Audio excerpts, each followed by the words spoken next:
Hey everyone, it's Ivan with KitBadger.com, out here for another episode of our Flash Mitigation Series. This time, looking at the Surefire SOCOM556 RC3.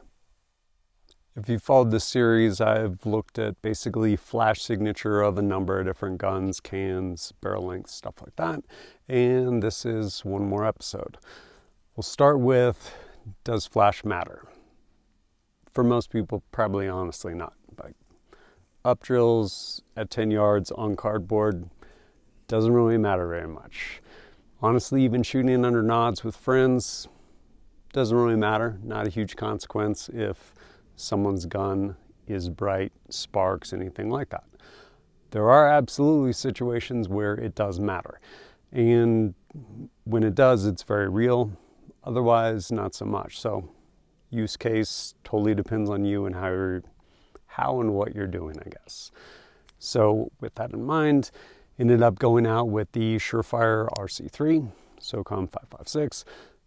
Real quick, I guess before we jump straight to this, something we should probably talk about in largely silencers in general, like quick overview.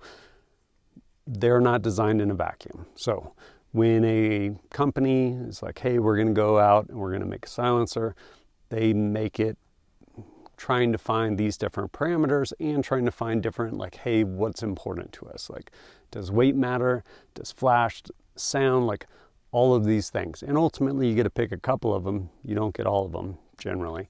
So with that in mind, companies are working towards making something for this. And at the same time, around whatever parameters. What do I mean by that? Muzzle device. So with hub back designs on cans, awesome, because as a consumer, you can get whatever, be like, hey, I like this muzzle device. I'm gonna go ahead and put a plan B on this, use whatever it may be. Great.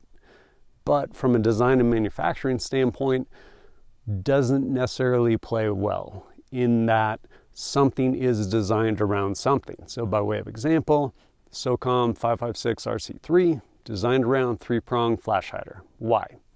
Gives you the best performance out of this thing. And when I say best performance, what do I mean? Well, largely everything they're looking for to include that visual reduction of flash and stuff like that. But there's a bunch of other muzzle devices they make, whether it's their muzzle brake, war comp, any of these other things. But like I said, it was made around 3-prong flash hider, not closed tine, open tine. So with that in mind, I ended up going out, shot a number of different 5-shot strings with a number of different loads, different types of ammo through 2 different host guns. One was a 16-inch Palmetto State Armory, I think. It was like a fake dissipator. 16-inch barrel though, mid-length gas system, and 3-prong flash hider. Shot through that. Also shot it on a Criterion 10.5-inch, 10.5-inch barrel carbine link gas system. So again, both of them with 3-prong flash hider. So here's what I got. And keep in mind, I actually filmed it in 60 frames a second so we can slow it down and hopefully catch more of what's happening.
Regrettably, it's kind of what I got out there that day.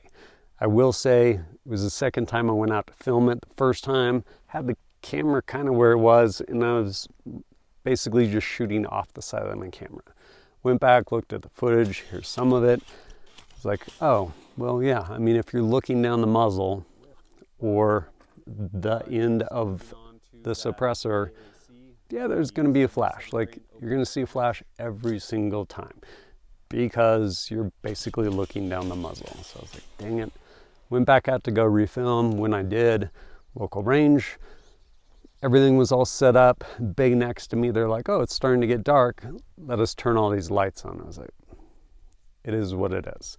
I filmed it basically at a time where the camera would pick up enough. It's actually darker than it appears on the camera to where it would still pick up focus. It won't be super grainy, but it's what I got.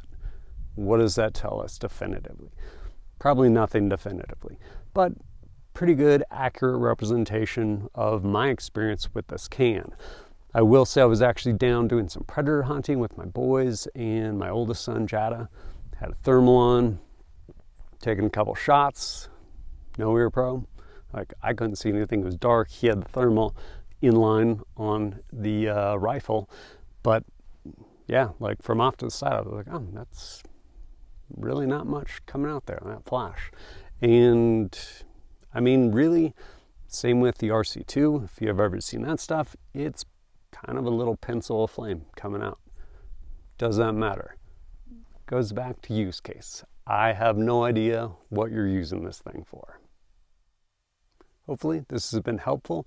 If sparking, flash, visual signature, all that stuff is actually important to you and how you either use or intend to use your equipment, I would encourage you to go test it. And just keep in mind, like, ammo has a big thing to play. So I would definitely actually go test it with the ammo you intend to shoot and see what it actually does for you. But yeah, hopefully this has been helpful. And as always, thanks for joining us at kitbadger.com.